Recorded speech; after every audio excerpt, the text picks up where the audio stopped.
What up, guys? It's Kotpeepers again, just bringing you another witch doctor build.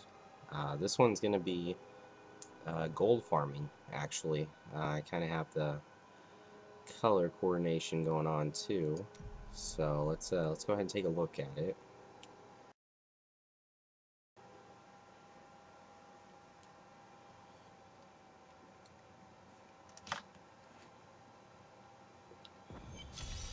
Alright, so this one is mainly going to be about your gear, like a lot of them are.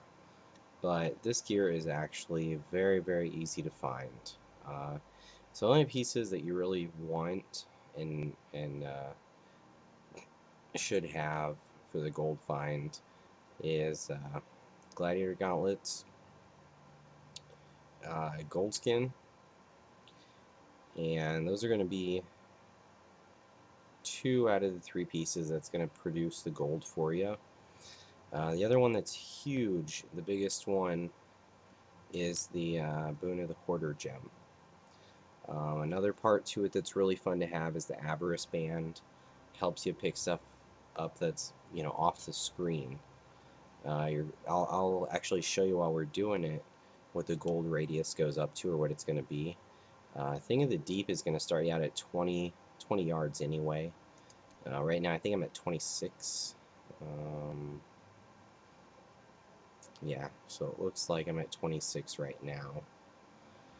And basically you're just going to get a bunch of armor. I'm going to show you what your armor is going to go up to. I've hit mine at about 2 billion, so maybe a little over. The gold wrap trick is a really old one, back from Greater Rifts. Since it's been fixed, so Greater Rifts doesn't drop gold. The monsters don't, even if you have the Boon of the Hoarder on. Other fun thing is the Crystarian wrist guards. If you want to get your Paragon levels really fast, or if you're in the middle of leveling a character, and you can get these at lower levels too, but the wrist guards are going to help you get way higher. I haven't used them to get up to the 523 that I'm at, but they definitely have helped out, getting levels here and there where I need them. The other stuff is pretty basic. I'm just going to do my normal pet build because, like I said, I enjoy it. So that's what I'm going to use here for the rest of the gear. You can definitely flip it around. You could wear the Quetzalcoatl with, your Jade Harvester pieces. And then you could probably take off the chest or the gloves for the other remaining piece that you need. And then as far as the skills go, they're going to be pretty much the same. Like I said, this is a lot of what I like to run here is the pet build. So big ones for this one is going to be Jaunt. Definitely for your Spirit Walk, you're going to want to be able to keep moving as quick as possible. We are going to switch out the Midnight Feast for the Fierce Loyalty. Again, we want to get as much movement speed as possible. As far as Paragon points go, you can put them in pretty much whatever you want. The normal setup that I go with on this is just like you're seeing now, and that's because the boots have 12%.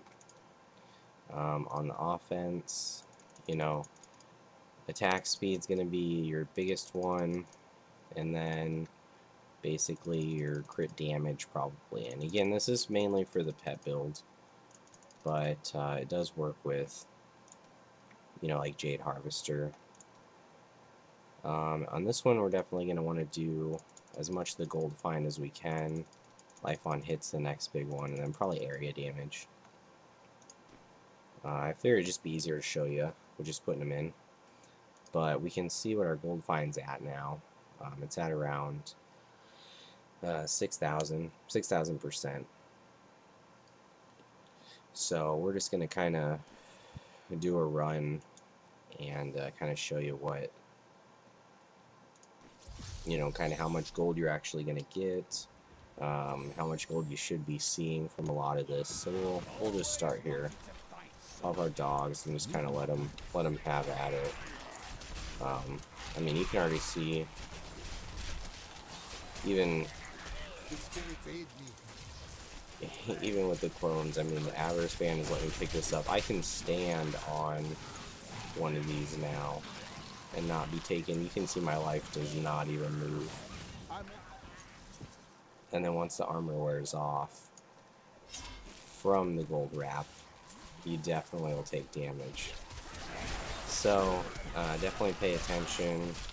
You know, as you can see, when we're picking up gold, our armor already went up to 500. I mean, I'm at 708 mil toughness right now, what you can see. It only lasts for a little bit, but I mean, basically in these types of areas, you know, you should be killing stuff pretty quick. There should be a lot of it around, so I mean, you'll definitely get the gold that you want, whether it be for crafting or otherwise. So we're at 331 right now, and you know, probably by the time we're done with this area here, we should have gotten about 50 million. You get about 50 million or more, probably every 10 minutes, somewhere around there. Again, I still like to run the pets just because they pretty much do all the work for you. We'll kind of check our gold radius when we pick this pile up this time. So, you know, our bonus to gold and globe radius is 26 right now. If we pick this stuff up with Avarice Band, and we're sitting at 56%. So, it just keeps going from there. But basically, you can kind of see how this gold build works. Really, I think wood shockers are probably one of the most efficient ones at doing gold farming. It's not as prevalent anymore nowadays, unless you're doing a lot of crafting, a lot of re-rolling to get those perfect stats on items.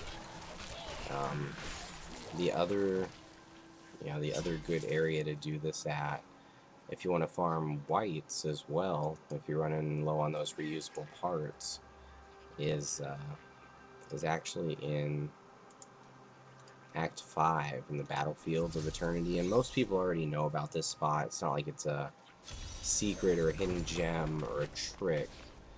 I mean, this will basically provide you with all the whites. This is an area that has all the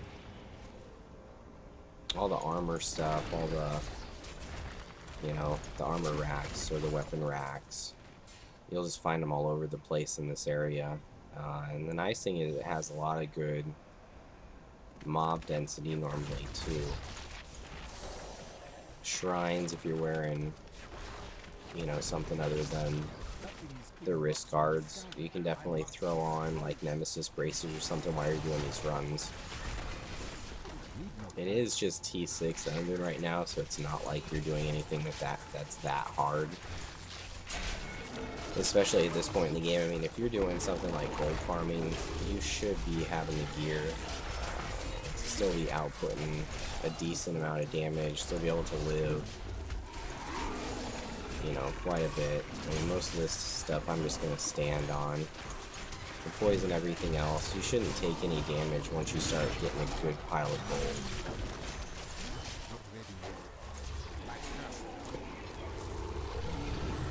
Yeah, 4 billion is what that was at.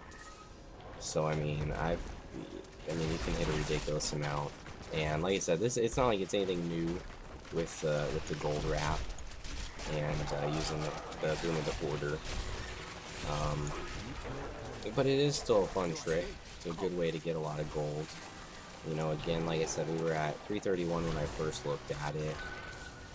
That pile right there was another 2 million gold, 3 million gold.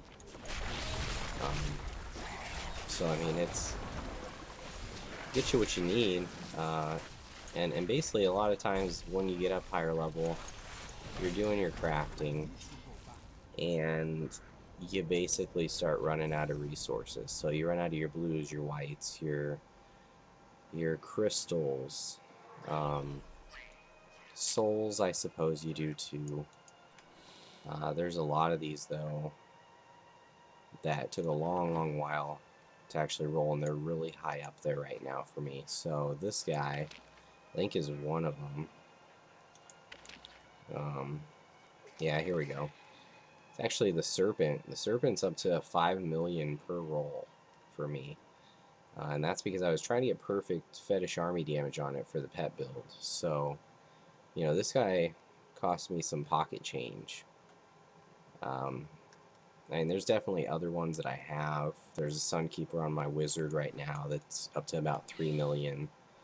You know, probably some of these weren't so bad. But again, I mean, once you're in this category where you're doing these high rifts, you're getting this kind of gear. You're definitely going to be re-rolling it to get some of the better stats.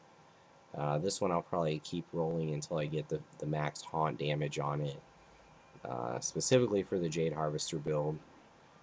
And hopefully that's one that you know, I'll get done pretty soon, so I can show you guys the video for that. But for now, I mean, this is going to help you at least get your resources. So, you know, again, if you're looking for whites, you want to go ahead and go to the Battlefields of Eternity. You know, if you're looking for something like blues, you definitely want to try for chess. Personally, I would say your best bet's probably just doing rifts. You'll probably get a lot better drops there. But, I mean, if you know of a great spot that has a lot of chests for blues, you know, definitely let me know. Put it in the comments. I'd love to hear about it and be able to show people where they can go ahead and farm the crafting mats they need for a lot of this ancient stuff. You know, I showed you guys last time I finally broke down and rolled out the ancient canes. You know, got the ancient Ogkilds. So, you know, I did put a lot of mats into these, having to roll them and get the new ones. And I still do need to re-roll some of my tank gear. So hopefully I'll be able to show you guys that pretty soon. But yeah, I mean, that's pretty much it. It's, again, you can pretty much run it however you want. If you wanted to use Haunt or something else, go for it. Again, I prefer the pet builds, so they're fun to me. You know, this is a very tedious and mundane task to do, farming gold or resources. So try and have fun with it if you can. It is a game. It's the whole point of it is to have fun. So do a build that you like while you're doing it, and you know, and get those millions and billions of gold. You know, freak out about your toughness being 4 billion, but definitely have fun with it. So, alright guys, let me know if you have any questions or comments, and or anything I could change with it or add. So, thanks.